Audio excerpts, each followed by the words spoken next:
Welcome to the Predictable Revenue Podcast, where sales leaders teach you what's working for them and how you can build it yourself. This episode of the Predictable Revenue Podcast is brought to you by our sales coaching and consulting services. Are you looking to create repeatable, scalable, and predictable revenue? We've helped thousands of companies grow their business with tailored expert advice backed by testing to ensure they establish the best practices that'll work for them. Head over to bit.ly/predictable revenue coaching to learn more. Josh, welcome to the show, man. Colin, I can't believe it, man. We were just talking about before we came on. It's been 3 years, 4 years. We thought we did it. We never did it. If you would have bet me $1,000, I would have 100% said we did this in 2019 or something. I thought that I was going to win $1,000. I was searching furiously through my Google, and I was like, no, I'm sure the pre-interview's here. I will find it. I know the recording's there.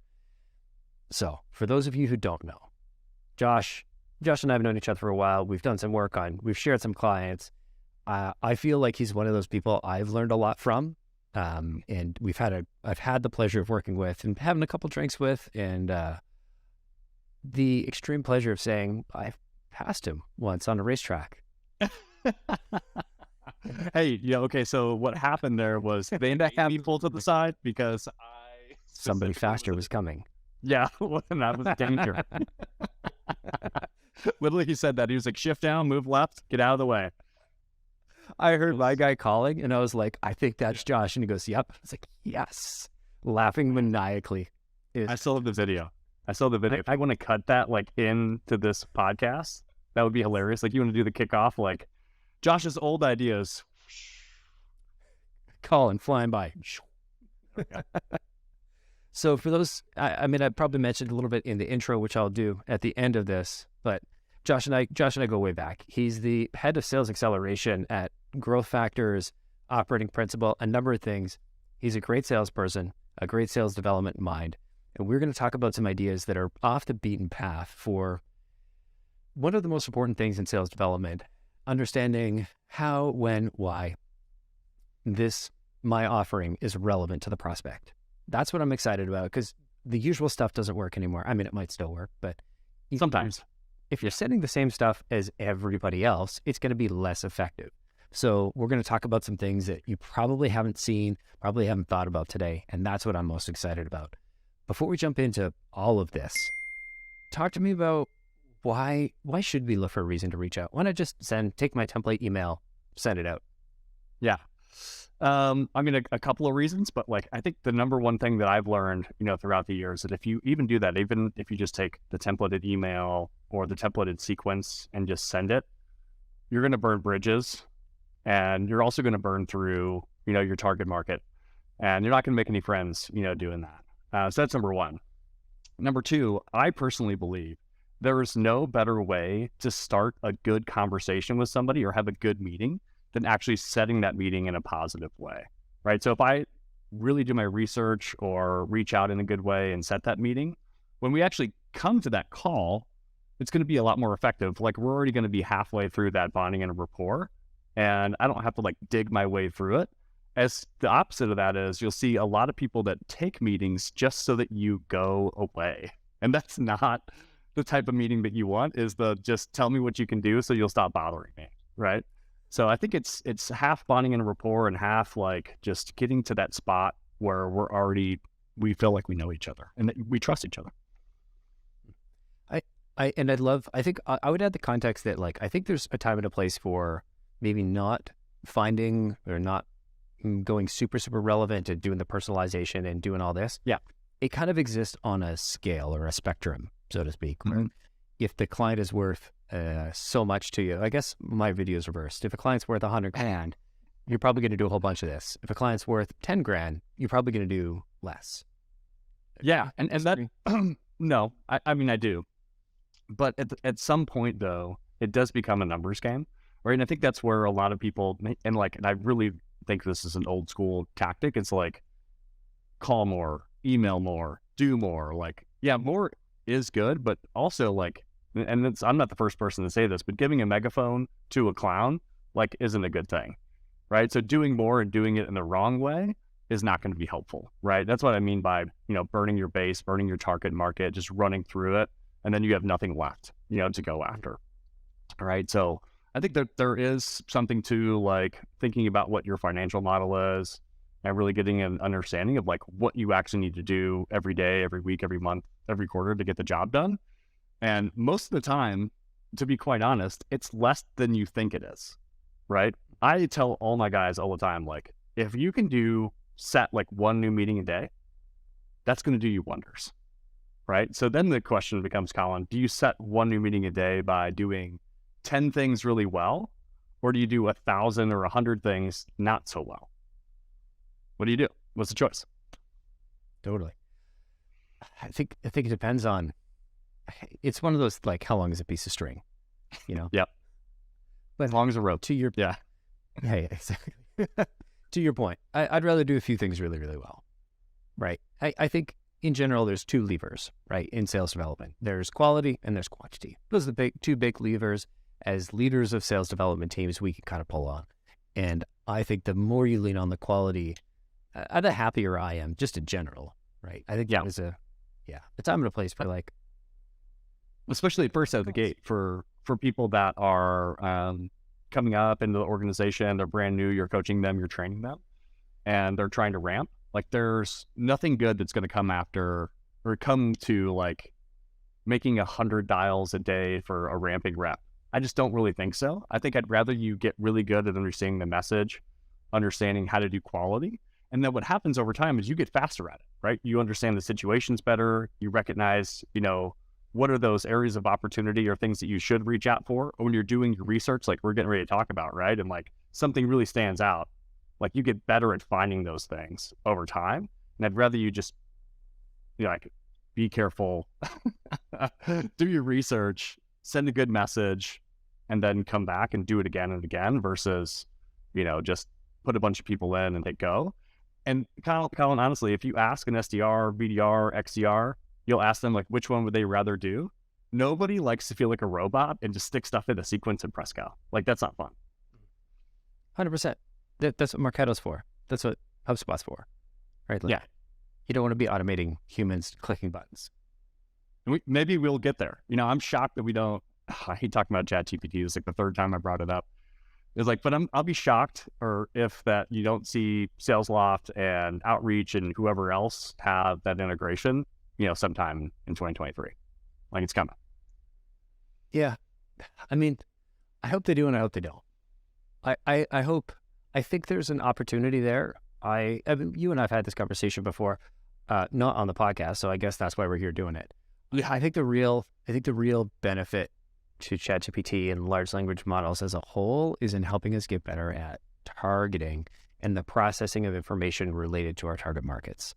I was super excited about having access to ChatGPT at scale to add to all of my messaging and this and that. But if all you're doing, all you're using for is rewriting your messaging, so you're getting through, so your emails look unique to the TensorFlow algorithm that Google has sitting in front of its kind of as its like spam wizard, then like you're not really adding any value to the process.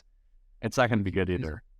Yeah, I don't know if you've seen that too. Like, already people that were using it to build blogs and like drive like all the website traffic with that, they're already seeing it would go up and go down, and Google's already catching up. So it's going to be this race every time, right? Like, you could use it to go build some nice messaging, and then next thing you know, it's not going to be getting through because Google changed the algorithm, and you and I both know they change it all the time. So it's going to be this battle as they compete with each other. So do you really want to risk, like, not getting through? So, I mean, yeah, maybe like you're saying, you use it to help create a message, but then you got to really think through it, edit it, change it. There's going to be a lot of that for sure. Totally. Every time I've tried to do, GPT can't do original content, right? Because it's trained on other people's content. Every time I've tried to have it write a blog post for me on something new, I've spent more time trying to get GPT to write something of high quality than I would have if I just wrote the post myself. There you go. Like 2 hours in, I'm like, I'm pretty sure I could have banged this out in an hour. And I'm like 2 hours in, playing with this, playing with that, I'm lost. It's fun and it feels productive, but Yeah, I don't know. I think there's benefits and advantages, disadvantages. Being creative. The- Yeah. Everybody loves getting in that flow too, right? That mind flow of like deep work where time passes very quickly and you have a chance to be creative and come up with something new. Like, I think personally, that was my favorite part about doing that job too, was like connecting the pieces to the puzzle between, what the prospect wants, what my product can do, some sort of LinkedIn post or Twitter thing that they had out there. Like, how can you bring all of that together to create just like this super succinct, very personalized message? And you're not going to get that, from a robot right now. 100%. Even if you ask it nicely and then say more, do more. Oh, I don't know about you, man, but every time for years now I've ever asked Google of anything, or like, can I have a Google Home? I always say please, because I'm just waiting for the day. I'm waiting for the day. I also have kids at home, and so I want to I want to show that we use manners, and I did it the other day, and my kid was like, hey, you should say please. There you go. I do find myself saying thank you to it. Yeah. Partially because our eventual AI overlords, but also partially because it just feels, as a Canadian, it feels wrong not to say thanks. There you go. Although it does something for you. Like, hey, Google said it better. And you should say I'm sorry too. There you go. Totally. But we're not here to talk about GPT and all that, although it might come up a little bit later. You were talking about this research part and finding the kind of bridging the gap and making the message count. And so we've talked a little bit about why it's important to stand out. I'd love to understand how and what do you, if there's an SDR that's listening, they're like, cool, I understand, I've got my template, I'm going to go do some research, I'm going to look on LinkedIn, but I'm looking for the same thing. And I see all these people writing on LinkedIn, okay, follow this. If everybody's doing that, then how do I stand out? Where are some of the ways, what are some of the things that you look for? What are some of the things that you do that you don't think anybody else is doing? Yeah, I think first off, Colin, you gotta set yourself up for success. And, I'm sure everybody's doing a lot of this today, but, using LinkedIn Sales Navigator to really follow your key accounts and personas, so that you can actually know what's going on. I think personally, like if you're just scrolling on LinkedIn and you're a sales rep and you're letting the algorithm pick for you, you're wasting time. And, it's a huge mistake. Right. So you've got to make sure that you have your sales navigator set up in the right way. You're following the right people. You're following the right accounts. You're getting the right news, delivered to you. And I can tell you, even back in 2014, when Inside View was doing this, like that's how I was spending my morning. Right. They were sending me account insights every morning, and I'm reading through it, trying to determine like what my reach out strategy is. So I think that's number one, is like setting yourself up for success, whether you're using Google Alerts, Inside View, Zoom Info to send you those, whatever those are, like what are those key things that are going to set you up for that? Now, a lot of people are just going to tell you like, hey, funding alerts. Like, great. You're going to be one of the million people that got that funding alert and you're going to reach out. Same thing for like somebody got a new job. That's great. Like I just posted on LinkedIn the other day, I just got a new role as an advisor for a company called Data Plant. And it was so funny. I'm going through and, I'm getting the messages from the people that are like, hey, congrats on the new role. Well, I've added 8 new roles in the past, few years. And there's literally messages from people that's the only thing that they have ever said to me. And in a line, it's just congrats on the new role, congrats on the new role. I mean, so like who even responds to those? And I was actually just going back through and reading another one. I was trying to reach out to, a sales influencer and the Salt Lake City market like years ago to come, speak at an event for me. And he said that what got in the way of my message was a bunch of people telling him happy birthday. I'm super happy that LinkedIn does not do the birthday messages anymore. But I think my point here is that, like whether it's happy birthday, whether it's, congrats on the new role or congrats on the new investment, like that's just not stuff that's really going to help you break through. It's just not it. So if you're setting yourself up and then you're looking for certain things, the question is like, then what are you looking for? Right? If it's not those two things, what other place can you run? And I think that's where we want to spend, the bulk of our time today. And, maybe we'll talk about, some of the fun stuff that maybe, even like books like, how to get a meeting with everyone, or using Twitter, or, using like different pieces or different parts of LinkedIn, to help you really get meetings, or to use your creative side, to go do that. So there's some really great tools out there. Everybody knows like there's Sendoso, there's direct mail, there's Vidyard and Loom, right? So I think the question that becomes for a lot of people, especially if you're, new to this, you're 23, 24, or it's your first job as an SDR. It's more like, how do you do those things effectively and use them in the right time, in the right order to get your message across? So yeah, does that make sense? Is that where you want to go? 100%.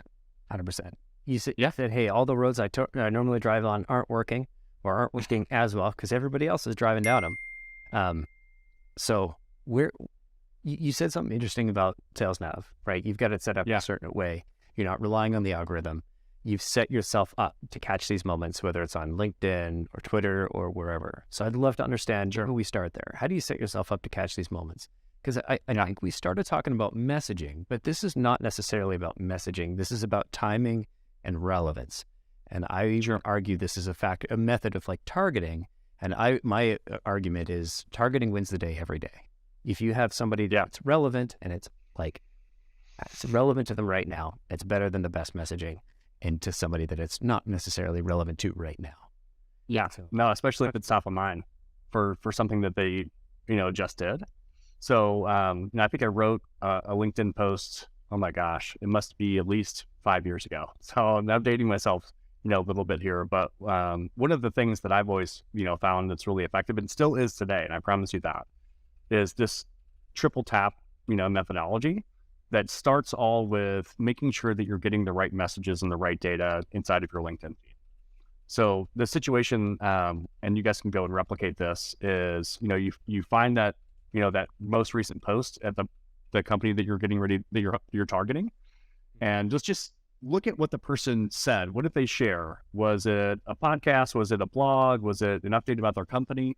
Whatever that post is, I think step one in my version of a triple tap is to like it, except for you do not like it. So you have to use on LinkedIn, you have like laugh, heart, support, clap, whatever that is. That's step one. Because even if you look on there, you'll see that most of them are likes, and that's just not going to stand out. So everything we're going to do is going to try to stand out from the crowd. So that's number one.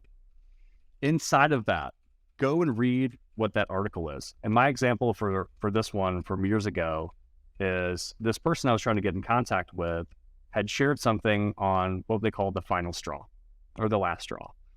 And this was back when like the beginning of paper straws and like all this stuff, right? Because we want to save the turtles, right?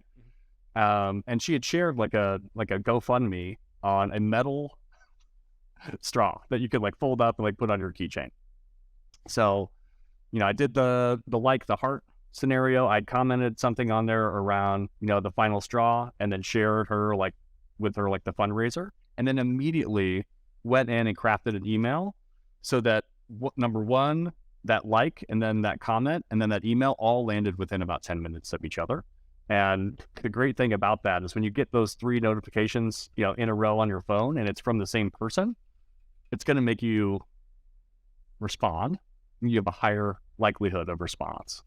So this is where that creativity comes into play. How can you tie in your product, their persona, and what they said together all in one spot and really just make it work? So that's pretty tough to do.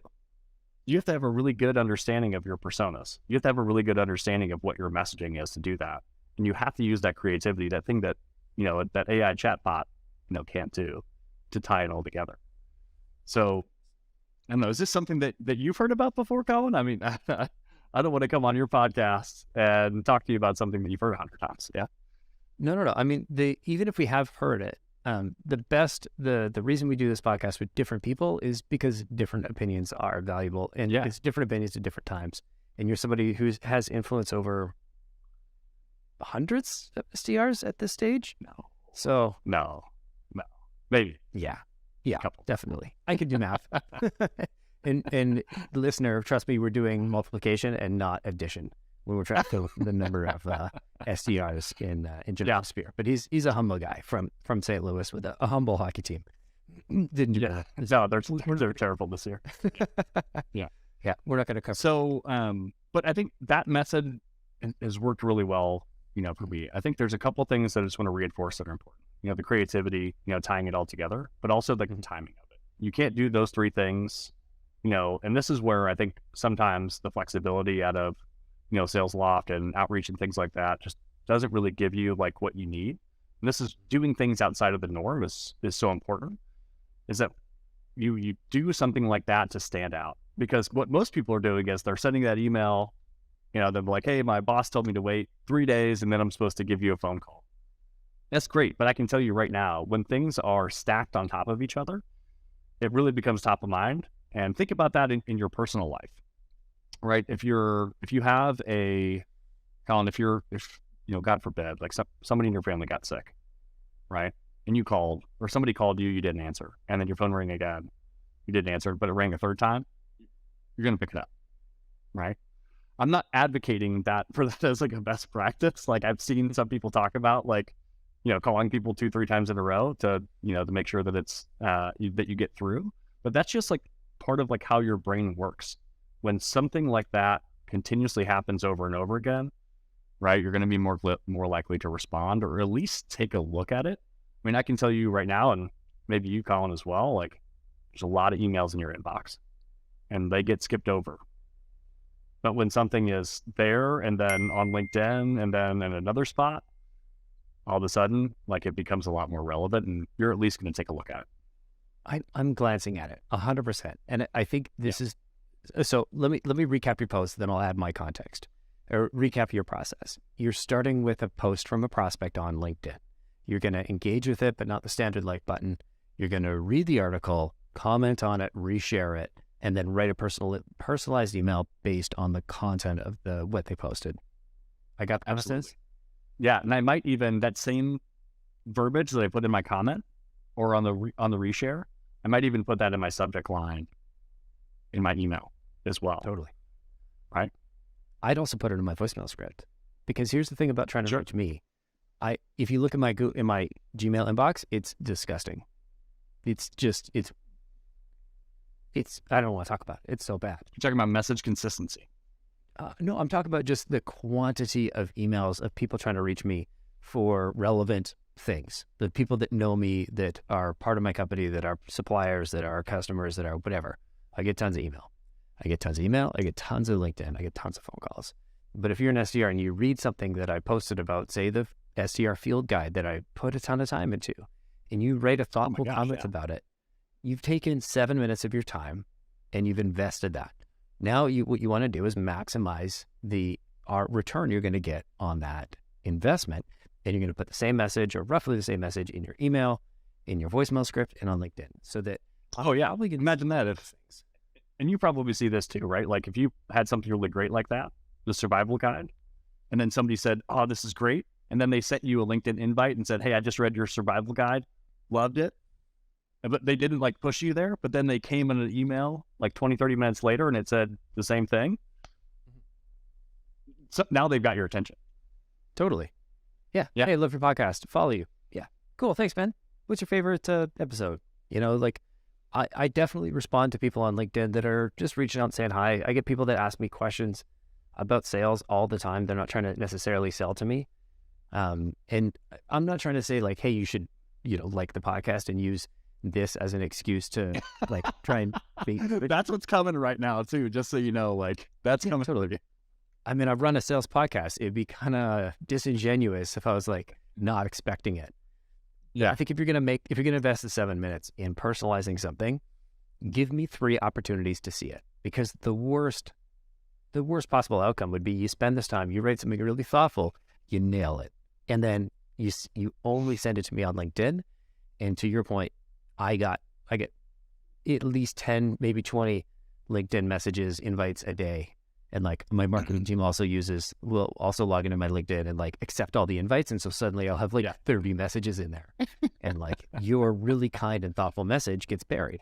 And like, I don't listen to my voicemails, but I will read them. Like they preview on my phone. And so I'll pull down and I'll go, okay, yeah, I don't need to reply to that. But I will. You know what's crazy is like people are telling people out there right now to not leave voicemails. I personally can't believe that right now. Like you should always be leaving a voicemail, because for multiple reasons. But like number one, if you're calling from a shadow phone number, like the one that's being masked by outreach or sales loft or whatever, I don't know what number to call back. I'm calling back a number, and like some lady in British Columbia, Canada, I was like picking up the phone, like who? Yeah, or whatever. Like, there's so many like. Sorry. It's like that's number one. But number two, I think you're right. Is like so many people now have a service that is either just putting that right to text or texting them. Actually, like legit, like getting text messages of what my voicemails are telling me, right? Or like I'll literally be sitting there with my headphones on and it reads the text to me. Right? Interesting. Yeah. I mean, I just read. I read my voicemails. I don't listen to them. I don't even hit the play button on 99% of them. If I know it's an SDR and it looks like a real person that left a reasonable message, I'll listen to it. One, for curiosity. Correct. And two, because if somebody's done a good job, I want to highlight that person and I want to give them props, and they've earned a response. If you're going to put the effort in, I feel like you deserve a reply. I can't say that I execute on this perfectly, but I feel like in general, if I feel like somebody's done a great job, I try and. No, you're right. And I think maybe one of right before I took this role about 4 years ago, I was still on the phone and still selling. And one of the things that I found that would be like talking about double tap or triple tap, however you want to take it, is like the phone call with the voicemail, but then you have your Vidyard popped up, your Loom, whatever. Immediately after that, you talk about message consistency. The same message you left in your voicemail is the same message you're sending in that video. Both of them are problem focused. And, like if that really hangs on, I've seen that actually work. People call back and say, hey, you're right. I actually do have that problem. Like, let's set up a call. And like, that's all you're trying to do, right? With that first call. That's all you're trying to do with that first email is just get something on the calendar, right? You're not trying to sell them, in that moment. So if you can have that message consistency, you can do a double tap or a triple tap. Like there's no better way to get through. But I think you're right. You got to be consistent. Help me understand the style of this message, or maybe not the style, but the objective. You said something interesting there. If it's relevant, or if it's maybe relevant to them right now. What is your ask? You're going to write a personalized email. You're going to comment on the post. What's your call to action on this? Yeah, messed up. Let's book a meeting. Here's my calendar link. Yeah, I've gone back and forth on this, over the years on things that I think that work well, and I think there's some data out there, things that show us that work well too. I personally always thought, I'm not saying this is right, I always thought that providing somebody two options was a great way to do it, and then the third option was their own, right? It's like the Chinese menu, is a good way to put it. You're supposed to give them three options. I don't think that's true. I think all the data shows these days is that you're supposed to ask somebody like, hey, are you interested in learning more, about this? Apparently that garners, the best response. And I think I mostly agree with that because I think that does show like, hey, if you're interested, let's chat. That's the whole point, right? Did I spark your interest at all? So I think that's what most people are trying to get out of this is just are you interested to learn more? Love that. I think that the supporting evidence there, and one, I won't say the name. I think we did a case study on them, but I think we can. We did a bunch of testing over LinkedIn with one of the accounts we worked on together. Yeah. We had the soft ask versus the hard ask, going with 2 times versus is this relevant?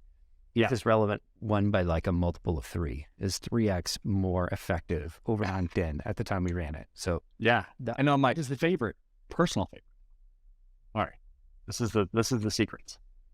Because I personally think that through email and phone, through email, LinkedIn, there's only a couple things you can do. You're not going to sell somebody, right? You potentially could qualify them, or you could give them some more information. But one of the things you can do with qualification as your call to action is, are you the right person to talk to about this? That's old school. That's your boy from back in the day. And I think we even put that in subject lines and make that match on the bottom as well as the call to action is are you the one? Are you the right person to talk to? Because the second best thing that you can have happen is they say, no, but Jerry is. And then they forward you to Jerry, or they include you in there. Now you're navigating the organization without wasting your time talking to somebody. And then also the prospect is thank goodness they're going to leave me alone and they're going to go talk, to Jerry instead, which It's a win-win. Totally. There's the reciprocity you're triggering. You're also not making any assumptions. I think the thing that bugs me about people that are relentless on LinkedIn is not the fact that they're relentless. It's the fact that like, hey, does Tuesday or does this or this time work? And I'm like, I haven't agreed to meet you yet. So like, I haven't even agreed that this is interesting. totally. And the thing that I think bugs me most is not the fact that they're like asking me for time. It bugs me most that they're taking up the majority of the attention that they've earned from me by doing a thing. And they're saying, does this time work or does that time work? When they could have said, hey, is this I think this is relevant to you. Am I right? And instead they're like, they skip all that. I'm like, you've lost your opportunity to even like give yourself a chance for me to do this. Cause I'm flipping through my LinkedIn. I'm trying to find something else.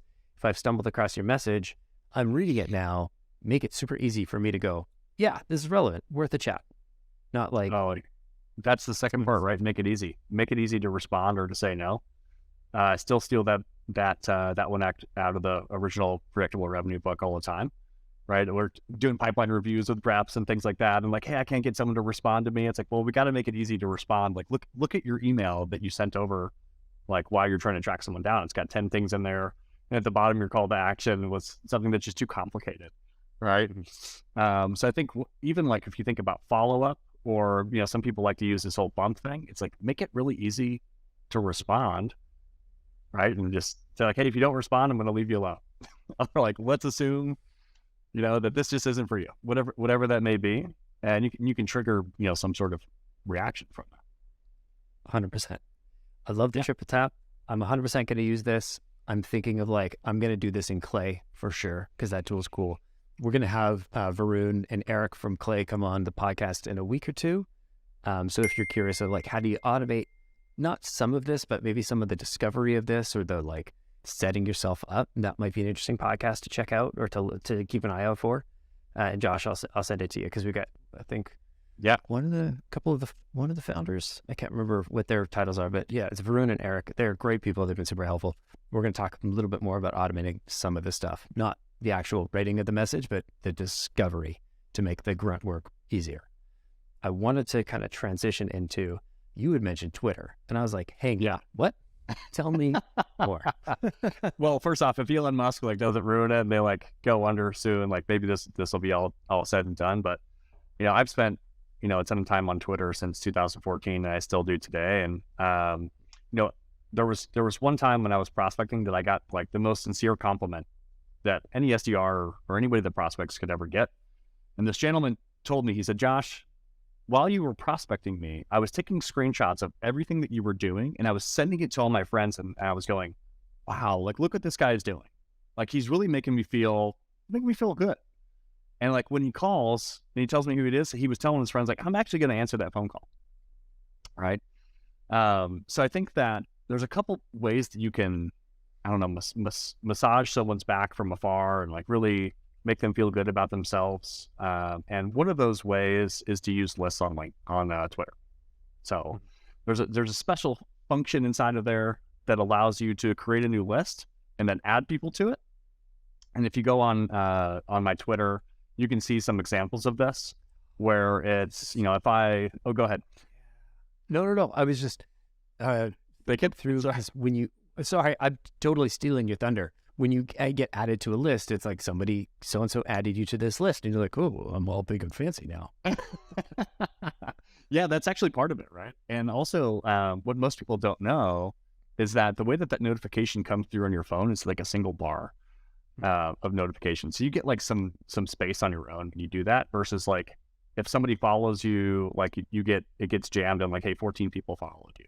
Or if it's someone's birthday, it's like, hey, there's 4 birthdays. Or on LinkedIn, it's like, hey, 7 people, you know, have new jobs today, right? So I think getting your own digital space is important. And the way that works on Twitter is specifically with lists. So when somebody adds you to a list, like I'm going to add Colin to best podcasts in the world.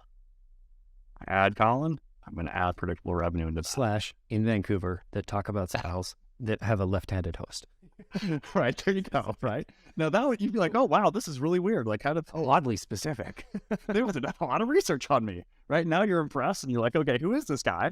The next thing you know, you're looking at his Twitter and you're going, okay, right? Like, what's going on here? But back to like the that story, right? That was actually one of the plays that I had done. It was something about contact centers at the time. I was selling into, folks that, had big contact centers and were making a lot of phone calls. And what I'd done is I'd added to the list. It's a, contact center heroes or something like that, right? And he got that single notification on his phone. I'd sent like a tweet at him, like something that was like, hey, I think you'd be interested in this because I know you're in the contact center. It was like a nice article. And then I'd recorded a demo inside of Vidyard and a couple other things that were like very, very highly custom. Now, at the time, what I believed was you only did that in certain scenarios. And this could still be the case today. But what kicked that play off for me, though, Colin, was I had looked at my first 2 emails that I'd sent him, and he had opened or forwarded each one of them about 3, 4, 5, 6 times, right? So in my mind, I'm like, okay, I've got someone that's interested that hasn't responded to me. How can I go off play, do something a little bit different, a little bit more extra to get this guy's attention and get this meeting? Because he's at the perfect account, he's the perfect person that I want to talk to, and I'm willing to do that little something extra here because I've noticed that he's engaged, right? So the Twitter one is definitely just a beautiful one for me that I've loved. And, I'm like, I've also got like maybe a little bit too weird with handwritten notes. I don't know if we talked about this in the pre-call. Oh goodness. Okay. So Colin, do you like dad jokes? Actually, I do love dad jokes. Before we jump into this, I wanted to ask about because we talked about the triple tap, we talked about following people on Twitter. I wanted to ask about what kind of time investment are we talking about on a per contact basis? So I'm going to research Josh. I'm like, hey, sales influencers that kind of look like Ed Sheeran. They need to know this. But I would feel so good if somebody did that. I'd be like, oh wow, yeah, Ed Sheeran. Let's get the beard, get the flannel. Yeah. How much time? So like, because I think this bridges, it ties it in a bow. How much time are you going to invest on one prospect on one engagement like this, doing a triple touch, or whether it's Twitter or the LinkedIn kind of triple touch? Yeah. So I think that the first thing I'll say is and this does tie it back together. As you're ramping, you get better at this with time, right? So I think at first your goal should be like, hey, how can you launch 5 to 10 of these types of sequences like in a day, right? And then that should be kind of like the way that you maintain that. But to answer the time thing, you should be able to really get this all said and done. If you're looking at your target accounts and you're doing like a 5x5, like you should be able to get this all done in like 10, 15 minutes. You really should. Cool. But 10, 15 minutes. And so how many of these are you, if you've got an SDR and you're like, hey, your goal is a meeting a day or, 2 to 3 meetings a week. How many of these are they doing a day? Yeah, let's launch 5 to 10 new sequences every day. Because like if you start on day 1, that's only 5, but obviously the steps stack over time, right? Because you need 8 to 12 touches, to get to somebody. So I think that's your goal. That's what I've always told people. Launch 5 to 10 a day. 5 to 10. So you're adding 5 to 10 people to sequence, and then it's an 8-touch sequence. And then is it just the first step, the first like triple touch that's personalized, or is there more personalization that comes back on the back end? Yeah, I think most of the personalization that I want to do is on the front. Okay. Right? Because if I do all that personalization on the front side, the stuff on the back, right, kind of like takes care of itself, especially if you're within the message thread. They're always going to reference back to that first message that you sent them, right? The final straw. And that's 3 messages later, they're still going to see that in that same thread. They're still going to remember that, you commented on their LinkedIn or something like that. And you're still going to, if like your back end is phone calls and reminder emails, like all of that stuff, is still going to work. But the key is you have to remember what you said, as well when you're making that phone call. Yeah. This is where I wish tools like SalesLoft Outreach, Apollo, would make this easier to integrate a custom research step, not into the process, but into the callback, into the remembering that this is the context of the conversation. It's one area where I don't think they do an amazing like most tools I've seen don't do an amazing like going off script, right? We were just talking about like somebody if you look into your outbox and outreach, you can always find those people that opened it 3, 4, 5, 6, 7, 8 times, right? But like I would like, and it does do that, right? It'll like say like, hey, you can create a task to prioritize a phone call or an email, but it's not like saying like, hey, go off script now and do something more special, which I think that that's like something that all SDR leaders, XDR leaders should be thinking about is, how do you use that information? Because otherwise it's not really doing you any good, Exactly. And so if you're adding 5 to 10 people per day, is that the only stat for an SDR that you're worried about? Or are they adding other, more automated people to the sequence? Like, or is that it? You just add 5 people and you book a meeting? Off this. So me personally in the corner, I'm just trying to understand. Yeah. No, you're good. There's different schools of thought here, right? Some people say like, do 100 things a day. And, if you do 100, calls, emails, whatever a day, you're going to get the outcome you want. I'm the complete opposite. I'm like starting with outcomes in mind. I'm like, what's the outcome that I want to get to? And for me, that's, you're creating an opportunity, you're booking a meeting, you're holding a meeting, whatever those things are. I would say it's, your daily stuff is, to book a meeting, right? So that's my goal, right? Just to book that one meeting. So like, if you're doing the right things and you're doing those very, very custom, the meetings are going to come. They're going to come. So that's meetings first. How many meetings did you book? And then below that is all of the, activity metrics like phone calls and emails and whatever else. Cool. Love that. Okay, cool. Thanks. I appreciate it. Yeah. You promised me a dad joke.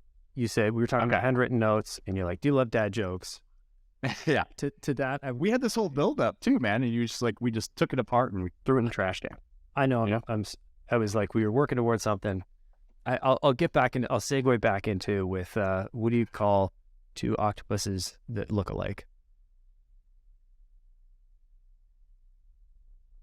I don't know if I can say my answer publicly. A tentacle. Public. Oh, okay. A tentacle. There you go. My wife was that. I'm going to play this snippet just for her because I've said that like 6 times and it's like a recurring thing now that I'm just going to keep bringing back because it just makes her eyes roll really hard. So, yes, dad jokes and handwritten notes. Tell me more. Okay. So I had this terrible theory. I don't know if this is true or not, but I had this theory that like, if you're going to stand out, like when you write a handwritten note, you might as well stick a dad joke in there. Okay. So first thing is, most people don't get mail on their desks. Like it's very strange, to get a piece of mail. Most people aren't working from the office, but I truly believe that there's definitely going to be something, especially if you're in sales or in operations or in finance, like more of those people are going to be in the office again. So I think handwritten notes and mailers and things like that are going to make a strong comeback here. Even if you're just going to the office 2-3 times a day, right? Or a week, excuse me. We should just go to the office 2-3 times a day. I'm back in my territory management days where that actually would happen. Yeah. Yeah. Yeah. Or you're just commute 2-3 times a day. No big deal. Yeah. So I think what I love to do is like to stand out inside of that. So what I was doing a lot was writing terrible dad jokes as like the opener to a handwritten note. And like, once again, this is another thing that then you can like reference like later on, right? In your phone call, your vidyard, or whatever. So my lovely dad joke that I've been using, for years, it's my favorite one is, why did the Scarecrow win an award? I don't know. He was outstanding in his field. So anyways, that's good. That's good.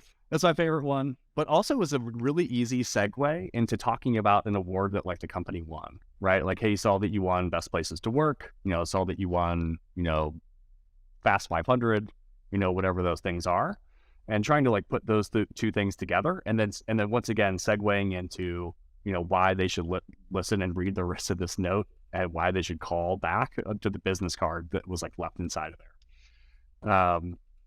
And surprisingly, actually like got a few callbacks and emails, from those, or found it very effective when paired, with other parts of communication. Like, so if you know that like the average piece of mail lands in 3 to 4 days, it's really easy to write an email that then has, why did the Scarecrow get an award as the subject line? I'm not suggesting you do this. and specifically. But I think my point here is that you can get creative and you can do different types of reach out. And it doesn't just have to be the script, that you were given. It doesn't just have to be, the template that was handed to you, by marketing. So, and I think personally, like I said earlier, the most fun part about this job is getting the chance to be creative. Yeah. I think one of my favorite parts is thinking about like all the silly jokes that you can kind of incorporate in. As you were describing this, I'm like, now I want to add in as a PS, like, what do you call a scarecrow who won, or why did Scarecrow won the award? Be like, I'm going to tell you my next email. No. Like, oh man, I cannot wait to get the next cold email from Colin. Like, I'm going to check my inbox every 5 minutes. Totally. I need to work like, see if we can find a way to make it work with like cliffhanger, like the movie, but like, what was, anyway. And then like the answer is, it's not only a cliffhanger, then the answer is also cliffhanger. You know what I mean? You could go that route. You could go that route. See, like this is the whole thing, right? Like just the chance to be creative, right? Like this is so much more fun. I think that's why some people like marketing so much, right? Is like you get that chance to like really tap into the creative juices. And like if you like, what is sales development? Right? It's half marketing, half sales. People always argue like where does it belong? And the truth is that there is a lot of elements to this where people should get a chance to be creative. And then of course, you got to be good at sales. You got to be good at overcoming objections and being smart and knowing your product, right? Mm-hmm. But man, there's a lot of fun ways to do this job. 100%. I think one of the reasons why I've like loosened up on the podcast more recently is nothing you do is perfect. And especially like I've been running campaigns and writing messaging, and like I think just recognizing that like the first draft of everything is bad, and I'll throw bad ideas out there all the time. I intentionally wrote a sequence. Then I'm like, this is a terrible idea. I wrote at the top, like the name of the sequence was "Do not send the sequence," and it's for a sales tech company, and I was like, it was for their free users that haven't upgraded to paid, and it was basically like, dear freeloader, quit being a degen and pull out that credit card. No, we're not going to send that sequence. And there was a bunch of things like threatening to change their text to Comic Sans and Neon, but it started something.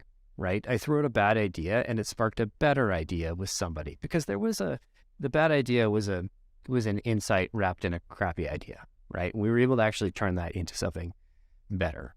And so I think maybe permission for SDRs to be a little bit silly, permission to throw out bad ideas, permission to try things, because if you're trying to stand out, like the only way you can is to try things that people aren't doing, and that's going to feel uncomfortable. Yeah. And just don't be scared, man. I think I just saw, I'm doing a review for one of our portfolio companies recently, and like the message to them was like, don't change anything. Like just use what you've been given. And, I'm talking to these guys, and, I won't say the company or anything like that, but, they definitely felt like they were going to work every day and just pressing a button. Mm-hmm. Right? Nobody wants to be the person that just goes to work and, presses the button. It's like it's almost like you're going to work in a factory. Right? You're working in sales. You should get a chance to use your creative skills, to use your, powers of deduction or whatever else, to go out there, and get meetings and to make it fun for everybody. Right. So that's my insight for you today. Make it fun, get creative, do something different, try something new. You guys got a ton of cool tools that you always talk about, but what I think the main thing though, if you're going to go by that, is like, number one is, go online where your people are. I think that it's like one of the weird things that you'll see is like, like you're being creative and you're doing something in a realm where you're not like trying to, grab attention from the right people. So you can't do that. And number two, don't reference that I told you to do this to your marketing team, like, 'cause I don't want to get in trouble. So. Yeah, unless in case you're trying to sell to, one of the growth factors teams or a company that they support, or And if you're prospecting basically anybody there, then I give you permission to use Josh's name. He mentioned that you were the right person to talk to. And let me give you Brian's personal number and phone number, address of his parents. I'll get it. Brian's phone number, Kurt's phone number, Casey. Just like we'll put everybody's personal information in here. Reach out to them if you're trying to. Josh, I can't believe you hadn't been on the podcast before, and I'm really, really grateful. The triple tap, the LinkedIn, like the notes, the dad jokes. I've come with I'm taking it to the bottom here. I'm like, I'm gonna try and find a way to. The biggest thing I'm taking away from this is setting myself up to catch those moments, and then what I love about your process here is that we have 3 different examples, but you're finding a way of being creative. You're looking for a signal that, hey, this is a relevant time to use that play. And you've got 3 of them. And if you've got 3 of these set up, you're more likely to catch, your prospects when it's relevant. Our prospects are, if you look at your target account list, only a small percentage of them are ready to make a move right now, or are going to be ready to make a move while you're an SDR if you're going to be there for a year and a half. So how do you prioritize is probably the biggest piece. And I think this is setting yourself up to catch those moments is probably the smartest thing an SDR can do at their time. So thank you for sharing that. Yeah, it's been fun. If people are looking to say, hey man, this person is this Josh guy, he seems like a pretty smart person. He probably writes some stuff about sales development on LinkedIn. He probably might be somebody that my company wants to engage with. He looks like he can write a mean song. Where can I see him on tour? What's the best way for them to track you down? Well, I am the lead singer of Sleep Token, so it's out now. No, just kidding. Nobody knows who he is. No, I think, you can catch me on Twitter, catch me on LinkedIn. You can check out my bio. Work for, about 10 different companies now inside of the Burgal Investments, Burgal Seed Found portfolios. I'm doing some advising as well for some other companies in the St. Louis startup scene. And always willing to just have a discussion as well. So happy to chat. If you reach out with one of those, tactics, I'll probably respond to you. So, but it's got to be the triple tap, or you got to put me in a cool list on Twitter. So, I think a handwritten dad joke with like a phone number only, no signature. I would definitely call that number. Oh, yeah. No, with the PS, as long as the PS is at the bottom, right? Totally. Yes. Yeah. Totally. Awesome. Josh, thank you so much for coming on the show. Hey, it's been a pleasure. And now my bucket list is complete from 2019. There you go. I do. Everybody, thanks so much for listening. We'll see you all next week.